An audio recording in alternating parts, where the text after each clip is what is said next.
Hey everyone, and welcome back to Learn English Easy, the show where we make learning feel like a chat with friends. I'm Mark. And I'm Sam. I was trying to find a recipe for a dinner party this week, and in my smart fridge, it tried to order me a single frozen pizza. No, it did not. It did. Apparently, based on my historical anxiety eating habits, I swear, I had to wrestle it for control of the grocery list. See, that is that is exactly the world we're living in. Technology knows us, it tracks us, and yeah, sometimes it tries to make our life choices for us. Mm. And I don't think there's anywhere that's more obvious or, more complicated than in our search for a real human connection. Absolutely. So today we are diving deep into how we're finding love or relationships or even just basic stability right in the middle of all this algorithmic chaos. We're looking specifically at the landscape in 2026. That's right. And we've gathered, well, a pretty substantial stack of sources. We've got sociological studies, we have market research from the big dating platforms, a lot of economic data, all to figure out what the major shifts are. And what's the big picture?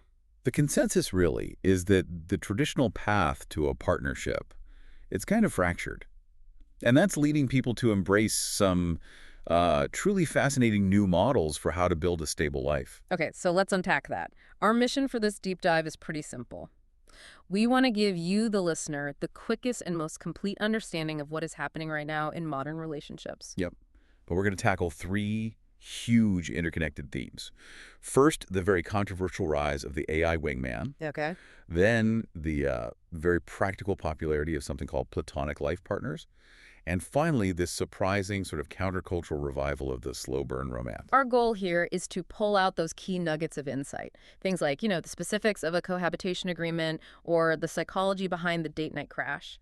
So you can navigate the algorithms that are trying to write our love stories for us and really understand how people are fighting back with radical authenticity. Okay, let's get into it. Let's start where most connections, or at least attempts at connection, begin these days. The dating app. Right. And this idea of the AI wingman, it's really evolved. I mean, it's not just for checking your grammar anymore. Oh, not at all. These are sophisticated assistants. They promise to maximize your success by, optimizing your whole profile, picking your photos. Based on what gets the most clicks. Exactly. And the big one is they handle the initial conversations. So the central question for me is, are we just so saturated with choice now, or maybe so anxious about rejection that we can't even say hello anymore? You mean without outsourcing our personality to a server? Yeah. Is that where we are? It certainly feels that way when you look at the adoption rates. The market research we have, Yeah. it really confirms the huge scale of this shift. How huge are we talking? Our sources show that by early 2026, roughly 40% of active daters are using some form of AI assistance. 40% in the discovery and initial engagement phases. Okay. So that's nearly half of the entire dating pool being, mediated by an algorithm. That's a critical mass. Wow. But I want to talk about the tech itself, because AI assistance, that sounds pretty harmless. What does this actually look like in practice? It's very integrated and adaptive.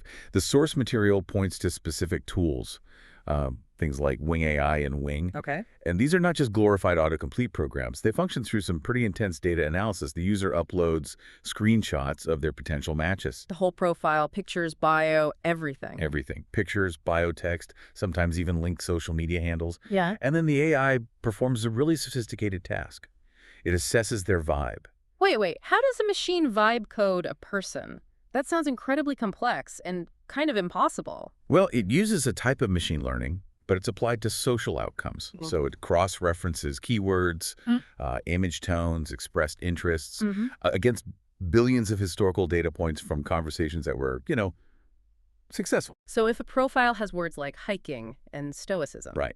The AI has learned that historically, a response that uses playful skepticism and suggests a challenging activity gets a really high response rate with that type of profile. So it's optimizing for the initial click. It's not thinking about long-term compatibility at all. Not at all. It's writing what worked in the past to get a reply, regardless of whether that line genuinely reflects the user's actual personality. And what does it give the user? Based on that vibe it analyzed, the AI suggests 3 different highly personalized opening lines. And it often integrates specific details from the match's profile that a human might have missed. Like what? Well, if the match's profile mentions, 19th century poetry and also obscure sci-fi, The AI can craft a line that weaves both together. It's aiming for maximum novelty and maximum engagement, so it sounds perfectly calibrated. And this is where my skepticism kicks in hard. I can imagine. If I'm on the other end and I get this perfectly witty, poetic opening line that references my most obscure interests, I want to believe the person who sent it spent, 30 seconds thinking about me. Of course. But when that line was just generated by a server farm, doesn't that feel a bit like, I don't know, intellectual property theft for the dating world? You're literally presenting a personality that isn't yours. You are hitting on the fundamental challenge here. Yeah. The ethics and the authenticity. It is absolutely a double-edged sword, and it's important we, maintain that balance for our listeners. Okay, let's lay out that balance because I can see the appeal. I really can. Right. The benefit is what analysts are calling the safety net. A safety net. Yeah. I mean, think about intermediate English learners, for example. They might be genuinely funny and interesting in their native language, but they struggle with the nuances of slang or, complex puns in English. Okay, that's a great point. So the AI acts as a sophisticated translator, a communication aid. It makes sure they don't lose a potential connection just because they couldn't find the right word on the fly. It lowers the barrier to entry for shy people or people with social anxiety or just anyone with a bad case of writer's block. That is legitimate benefit. It levels the playing field for communication fluency. But what happens when the majority of the field is being leveled by the same algorithm? You run into the massive systemic issue, the homogenization crisis. The homogenization crisis? I think I know what that means, but break it down. Well, it's the core drawback. Yeah. If the point of dating is to find some unique, but 40% of people are using the same tool that's optimized for the same outcome. The entire dating pool starts to sound the same. Exactly. Predictable, uniform, and, to be honest, deeply boring. But why specifically? I mean, shouldn't a sophisticated AI be able to produce infinite variety? You'd think so, but it's trained on what historically works. So successful scripts, the ones that get replies, they get reinforced and recycled. Oh, Think of it like this. Out of 1 million possible opening lines, maybe only the top 100 variations get, say, a 70% reply rate. So the AI just keeps leaning into those 100 successful paths. It doesn't innovate. It optimizes. so it's a feedback loop of cliche. A perfect feedback loop. And the sources we looked at noted specific examples that have become instant cliches because the AI just overuses them. Okay, you have to give me the cringe-worthy examples. What is the standard script people are getting?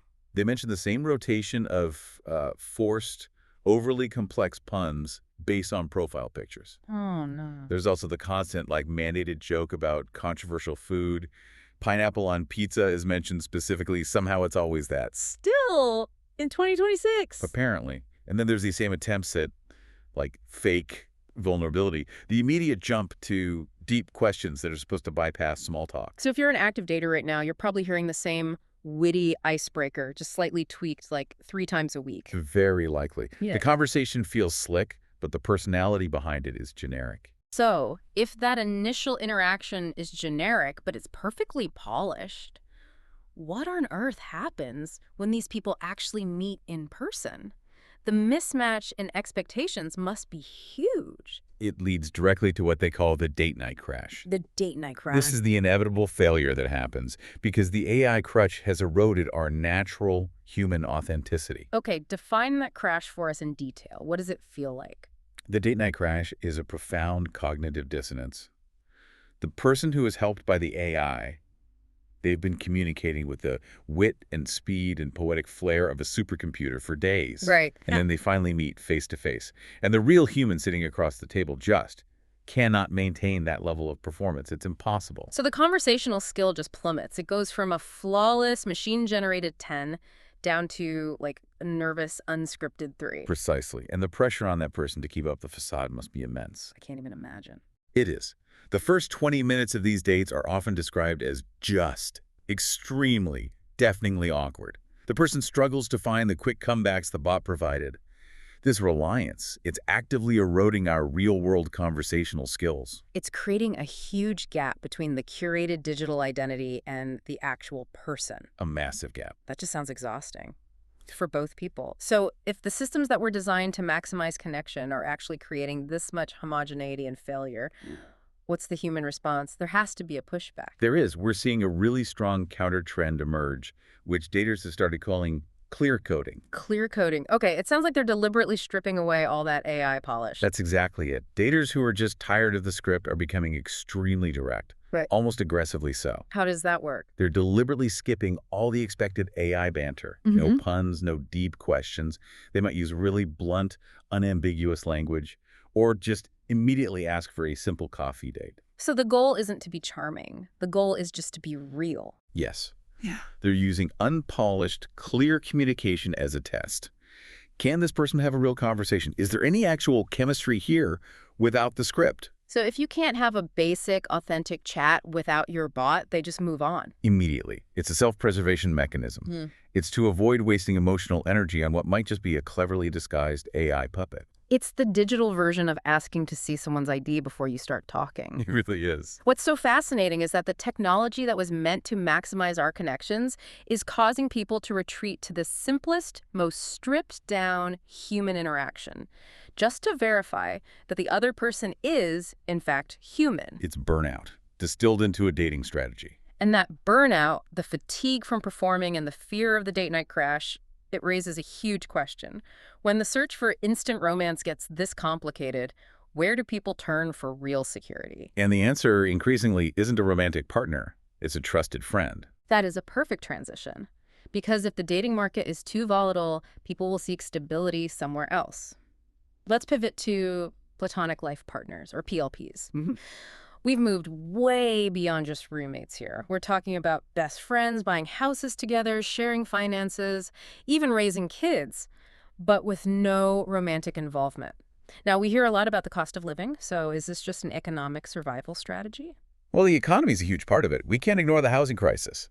But it's become so much more than just financial convenience. It has truly evolved into a social movement. Let's start with the economic data, just to ground the trend. What kind of numbers are we seeing?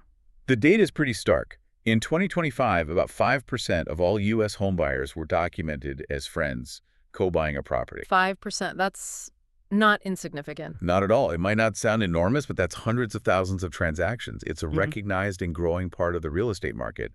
It's just a pragmatic response to the fact that owning a home on a single income is, well, basically unattainable for most millennials and Gen Z. So the shared financial burden opens that door to building assets and security. But you said the social drivers are just as important. What are people tired of? They're tired of the life-deferred problem. Life deferred. Yeah.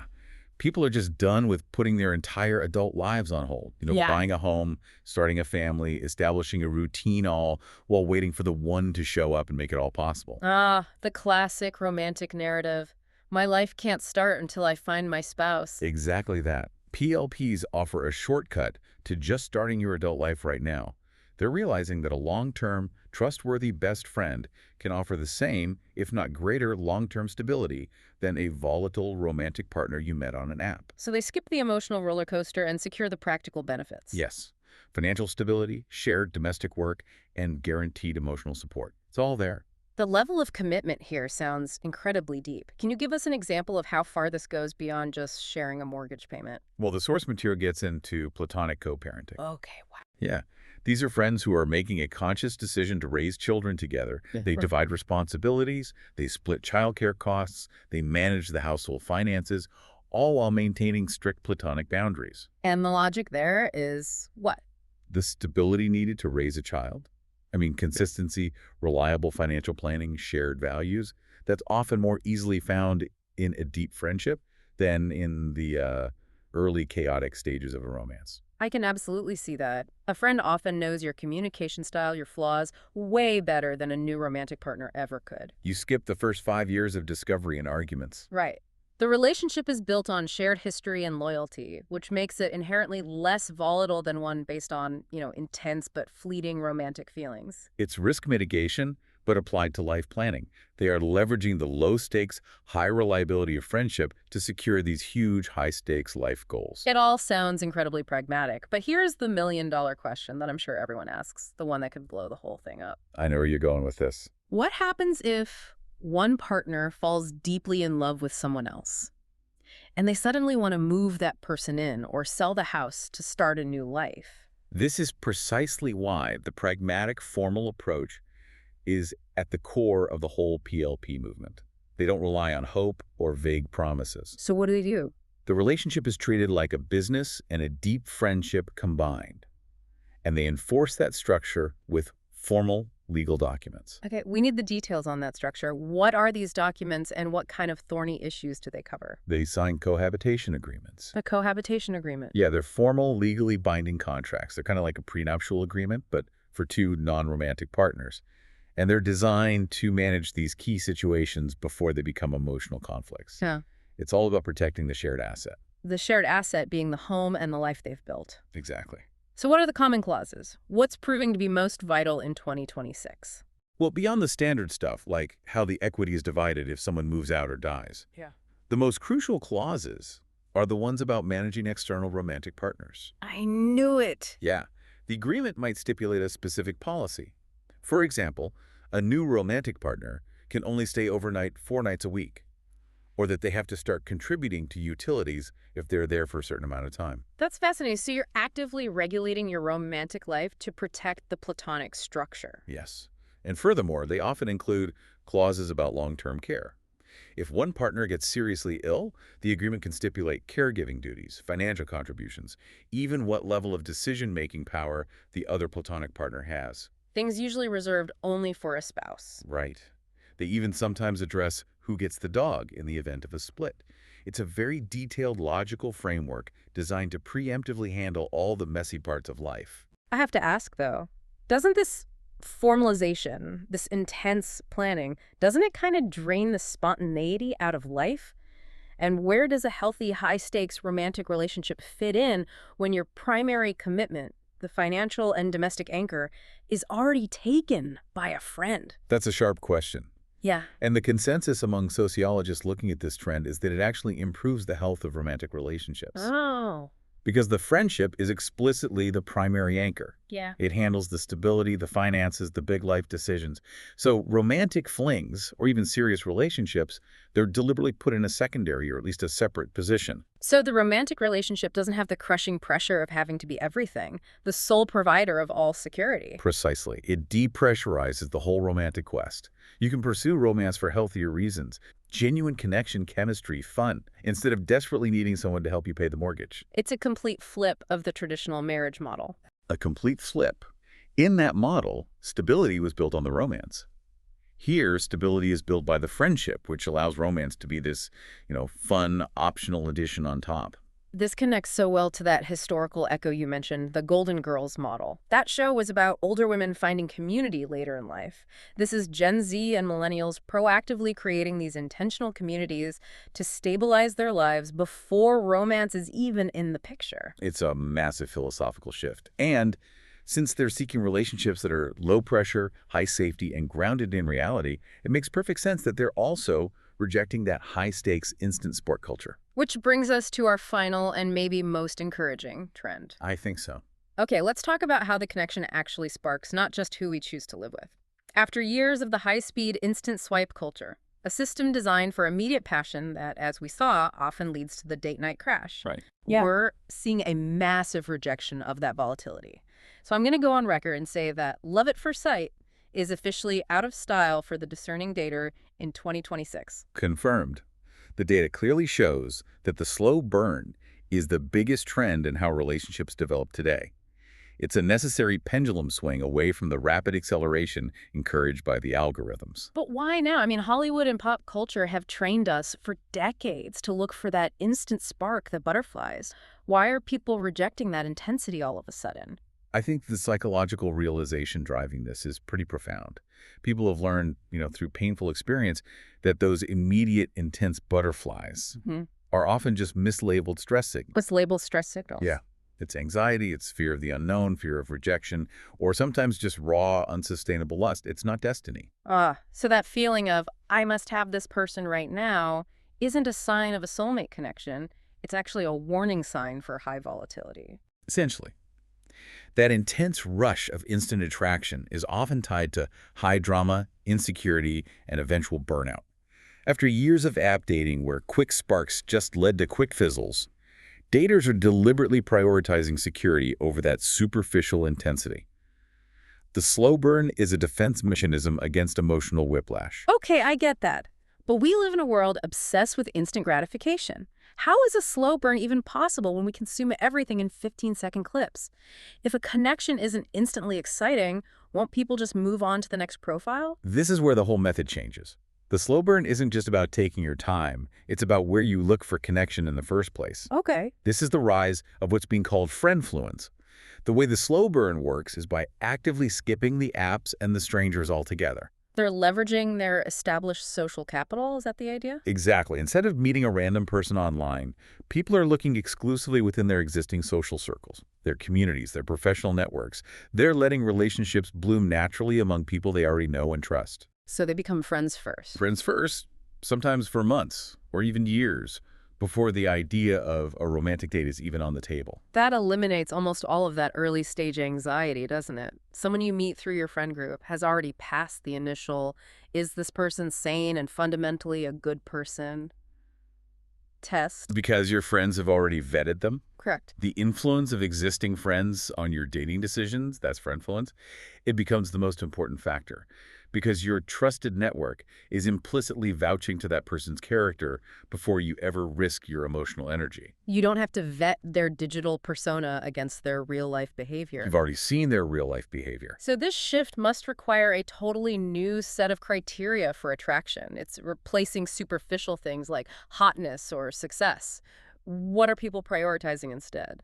The new priority is something called emotional vibe coding. Emotional vibe coding, I love that term. Tell us specifically what that entails. What codes are they looking for? It means that daters are prioritizing emotional intelligence, consistency, and maturity above everything else.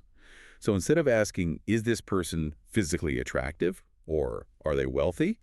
The new question is this person emotionally safe to be around?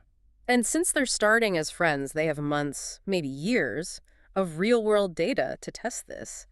How do you code for consistency in a casual setting? Give me some concrete examples. The coding process is all observational. You're looking for patterns, not perfect moments. You watch how they handle conflict in a low-stakes situation. Like what? How do they handle it when their complicated coffee order is wrong? Do they treat the server with kindness? How do they react to minor setbacks? You test their reliability with small, non-romantic favors. Do they show up on time when they say they'll help you move a box? You're essentially verifying their ability to handle real life, not just perform a romantic fantasy. Precisely. And since you're friends, you can observe them interacting with their family, their colleagues. You get an unfiltered view of their character. So this slow, observational approach ensures that when and if that transition to romance happens, the foundation is already rock solid. It's based on validated trust, not just chemistry. You move from I trust you as a friend to I trust you as a partner very smoothly. This whole slow burn, friend-first approach, it sounds almost therapeutic, especially compared to the high-pressure date night crash we talked about. What are the key benefits that make it so attractive in 2026? There are 3 critical benefits that directly counter the problems caused by the AI wingman and the instant spark culture. Okay, lay them out for us. First, the slow burn earns back trust. After years of being misled by slick scripts and edited photos and performance anxiety, taking things slowly just restores faith in the honesty of the whole process. That makes perfect sense. Trust is the currency that was completely devalued by the apps. Second, because you're starting as friends, it allows you to show your flawed, unfiltered self. You don't have to perform that perfect, witty date persona that the AI helped create. Your quirks, your bad habits. They're already known and accepted in a non-judgmental, friendly context. Which immediately removes the date night crash factor. Yeah. Because there's no massive gap between expectations and reality. Exactly. The romantic partner is already familiar with the unscripted 3, not the AI-generated 10. And the third benefit. That leads to the third and maybe most appealing one. There's no pressure to perform. The expectations are based on shared reality, shared history, and mutual respect. Not on some idealized romantic fiction. It's a very quiet but very powerful revolution against the dating industry. So we started this deep dive talking about these sophisticated algorithms trying to write our opening lines for us, and we're ending with people deliberately retreating into their established social safety nets and signing legal contracts. It's a fascinating arc. It really feels like 2026 is the year we finally stop trying to hack love with AI and instead just start looking at the basic, unsexy, but incredibly reliable people who are already in our lives. It is a profound return to human basics. It's bridging the simplicity of how our grandparents might have met, but now it's armed with modern emotional boundaries and pragmatic legal structures to protect ourselves from digital burnout. It's all about seeking stability first. This has been a deeply insightful dive. Thanks for navigating all these complex trends for us. Of course. Okay, let's wrap this up with a final synthesis of the 2026 relationship landscape. We've seen three major shifts that are defining modern connections. First, we have the AI wingman offering efficiency, which, while useful, risks that date night crash and creates the homogenization crisis. Then we have the rise of platonic life partners, driven by that desire for financial and domestic stability. It proves that friendship can be the primary anchor of a life, often managed through these really detailed, pragmatic cohabitation agreements. And finally, that collective rejection of the high-risk instant spark in favor of the slow burn. Using friendfluence and rigorous emotional vibe coding to prioritize safety, consistency, and just being yourself. And if you connect all three of those points, the overarching theme is crystal clear. Whether it's through a legal contract with a friend or a deliberately slow dating process, there is a powerful collective movement toward prioritizing grounded, known, human connections over high-stakes, fast-paced romantic novelty. The market is demanding safety and authenticity above all else. That's it. Okay, for you, the learner, here is a provocative thought to think about as you go about your day. If the AI wingman becomes so good that it can perfectly mimic your personality, so good that the date night crash disappears entirely, would you still use it? Ooh, that's a good one. Or is the fundamental knowledge that the opening line wasn't yours enough to compromise the whole relationship?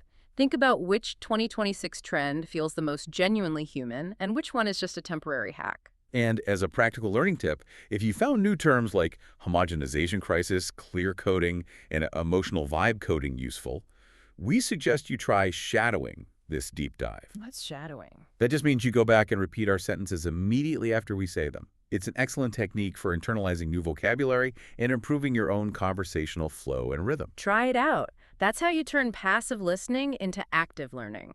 So basically, the search for love is now a high-stakes, low-speed collaboration. With a lawyer on retainer. Says you.